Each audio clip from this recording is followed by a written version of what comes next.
Kameramen guys. Kameramen dia. Ya Allah, bener enak gini. Sak. Cakep banget ya. Kenapa namanya Okia Garu, Pak?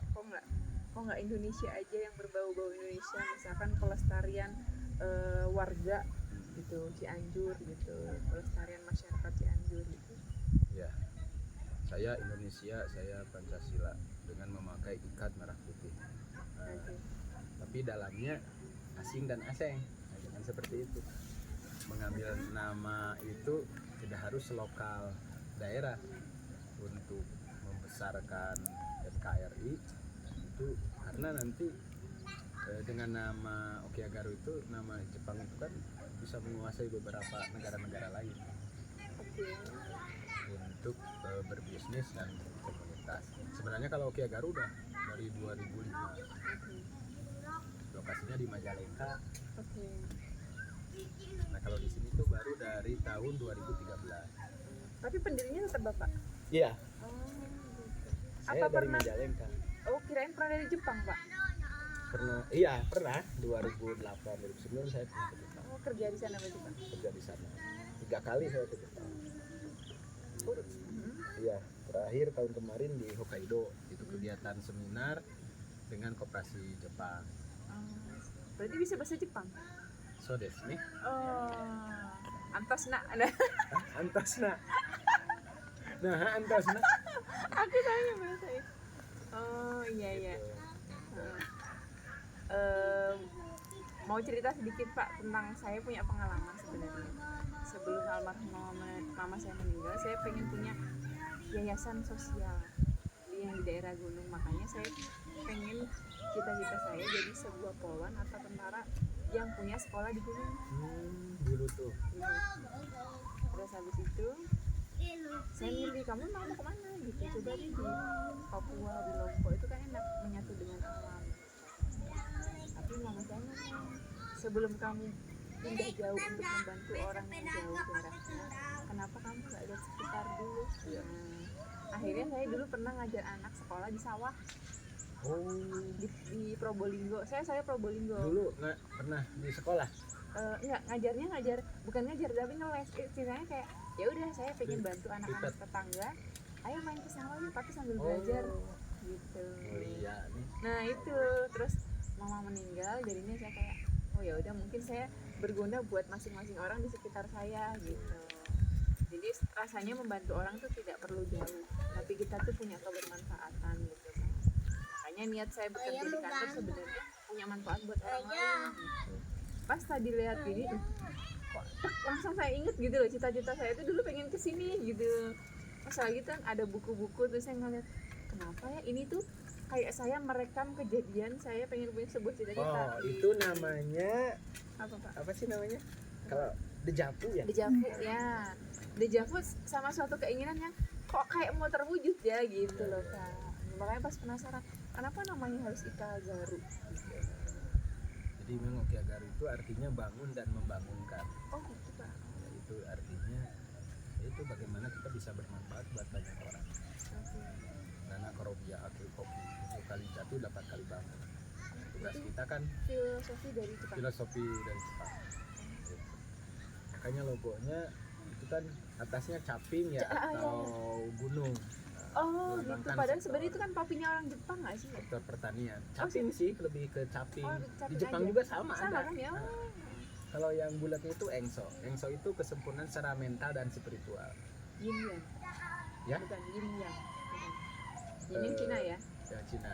Jadi kesempurnaan secara mental dan spiritual itu artinya bahwa yang kita kerjakan itu bukan untuk dirinya tok. Iya betul. Jadi harus sampai Ada orientasi lebih jauh ya? Iya, ada orientasi lebih jauh, sehingga memang di dalam visi kita visi kita ini kan lembaga agribisnis petani muda yang mandiri, inovatif, profesional, bertaraf internasional, berbasis ekonomi syariah dan ramah lingkungan. Nah, sehingga kita memang mencoba untuk tidak bergerak transaksi riba dan lain sebagainya. kalau tidak ada bisnis pertanian di Indonesia yang maju ya. Sampai sekarang itu udah berkembang transaksi di situ. Oh iya. Ada transaksi. Itu untuk yang memang meyakini para petani-petani. Sehingga memang petani nggak boleh dipinjamkan sebenarnya. Apanya tidak nggak boleh pinjam? Iya, Tanah. terkait funding gitu. Ya maksudnya kita kan di sini ada misi melakukan aktivitas berdasarkan kaidah-kaidah syariah. Kaidah syariah itu ya tadi tentang riba, tentang mentransaksikan barang yang sebenarnya tidak bagus. Jadi kalau kita kan lagi masaknya apa namanya, branding ya. Iya benar. Jadi seperti barang seledri misalkan, dibuang yang jeleknya, kemudian yang bagusnya dijual gitu. Nah kadang ada juga barang-barang yang lain, misalkan terong gitu kan, terong ini yang jeleknya di bawahnya gitu. Jadi tidak benar-benar ditunjukkan. Mbak bisa lihat di supermarket Iya. itu kualitasnya nggak bagus, bagusan yang di kebun. Oh. Karena di sana semua yang ada di kebun, apalagi yang kurang bagusnya itu dijual ke supermarket dengan cara tadi gitu, branding di kita itu apa namanya, kemasan branding. Ini anak saya nih, Oh, ada. namanya Muhammad Yamato. Wis, Aduh, Yamato. Ini ada juga cewek. Ini sepupunya nih. Oh iya. Yamato. Yamato, gimana? salim dulu. Yamato Nama gimana? kamu berat loh, harus ke Jepang loh. Yamato Sini, itu sini, artinya salam Jepang. Salam dulu. Salim. Salim dulu. Salim dulu. 6 tahun. Eh, oh 6 tahun. 6 tahun. 6 tahun. Satu pak Sekolah anaknya. abis ini. Iya, sekolah insya Allah. Oh, Adiknya 2 tahun, perempuan. Oh, Namanya Shizuka. si Juka. si suka sama Nobita dong. Ya kan bapaknya Suneo. Aduh ya Allah, salah. Sudah tahu kan? Bu, sudah tahu kan? Rumah Bapak sekitar sini berarti, Pak? Di bawah tadi yang di seberangnya yang Pelang Okiagaru Indonesia. Ada di bawah tadi pelang, Bu. Jadi kalau Okiagaru itu memang tersebar di beberapa titik. Jadi ada yayasan. Memang kita mimpi juga sama. Jadi saya itu paling anak boarding apa namanya, sekolah. Nah, nanti SMP-nya sebenarnya pengen di Okiagaru.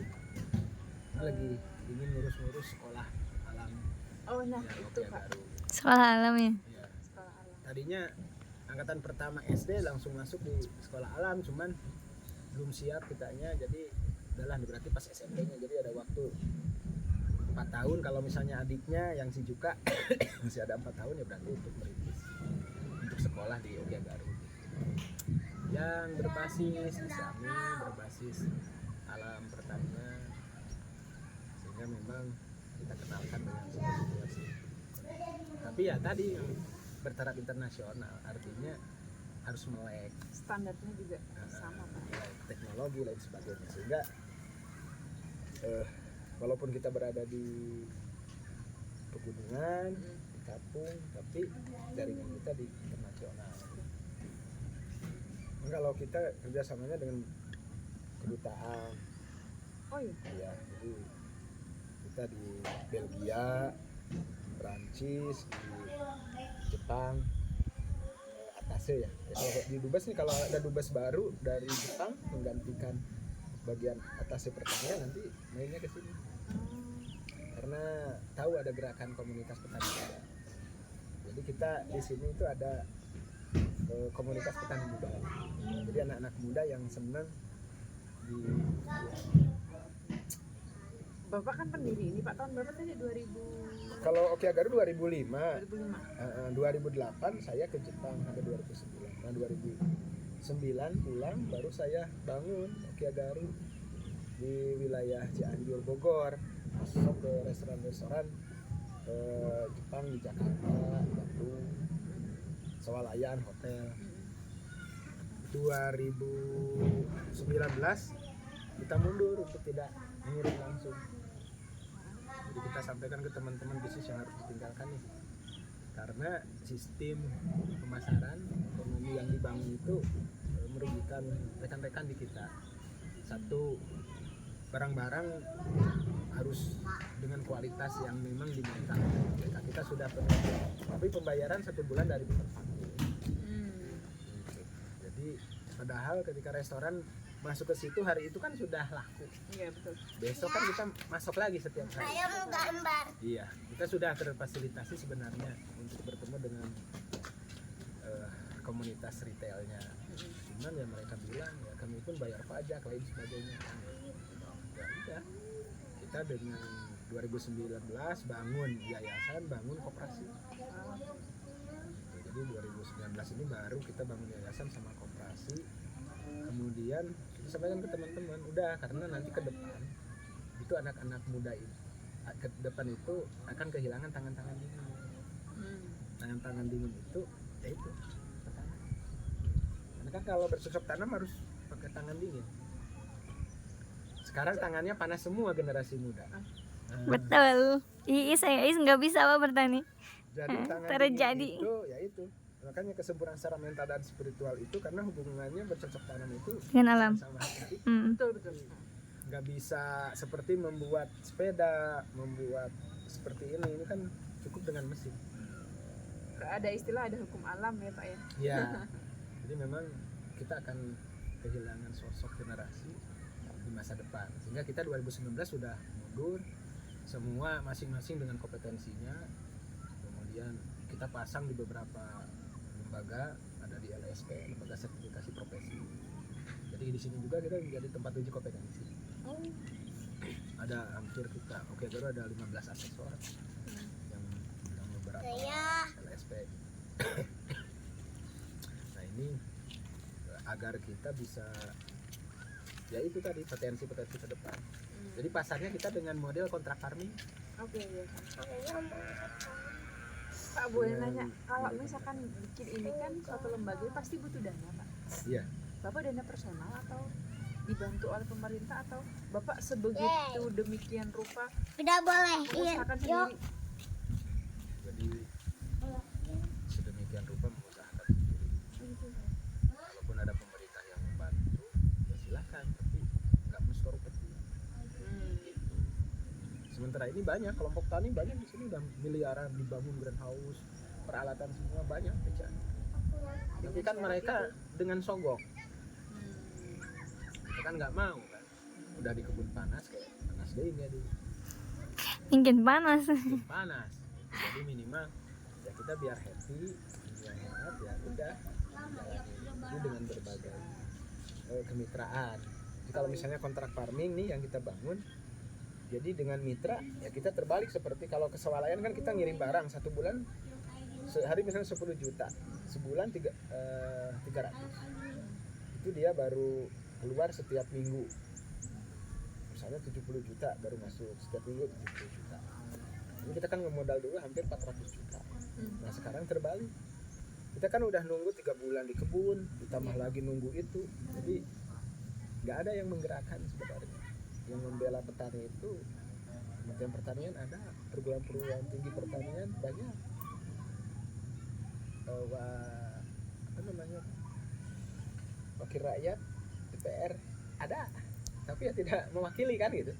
Iya. Dengan bisnis yang kita bangun sistem market seperti itu, makanya kita bangun kontrak farming itu seperti hanya tol ya. Kalau tol kan ngisi 100, Iya. tapi kita pakai kan hanya misalnya 15.000 nih. Nah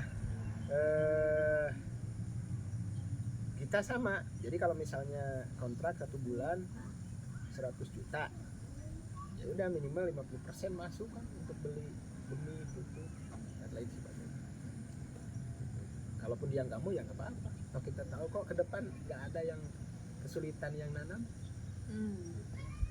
10 tahun mungkin nggak nyampe 20 tahun. Yang seperti saya datang ke sini 2013, di sini itu tidak boleh ada speaker, tidak boleh ada TV. Aspek ya betul. Di sini ya, saya 2013 gitu. Saya pun kaget kok ini nggak berkembang gitu, kayak tertinggal. Saya lama-lama di sini sama dengan visi saya kan gitu. Oh iya, kalau mereka nggak mengganggu kan. Saya pun nanya, kenapa nggak pakai speaker? Nanti kalau acan nggak kedengaran kan gitu. Kalau panggilan sholat kenapa harus pakai suara yang kelas. Ah, Kan tahu jadwalnya. Iya. Jadwal sholat ya udah pulang sholat di masjid kan. Gitu. Jadi ada beberapa makna. Kita pun membuat kontrak farming itu agar, karena yakin ya, kesulitan. Kalau di sini memang masih banyak petani muda karena di sini mah SD, kemudian pesantren, jarang SMP di sini. SD, pesantren, Oh iya. kemudian bertani. Jadi kalau perempuannya di sini mah 17-18 tahun kadang udah Nikah. punya wilayah Gentur, wilayah Cenggilis deh. Gilis gitu. Di sini. Jadi di sini mah banyak. Kadang baru 2 tahun, baru 3 tahun. Masih usia 18 tahun. 19 tahun. Iya. atau memang mungkin dia udah siap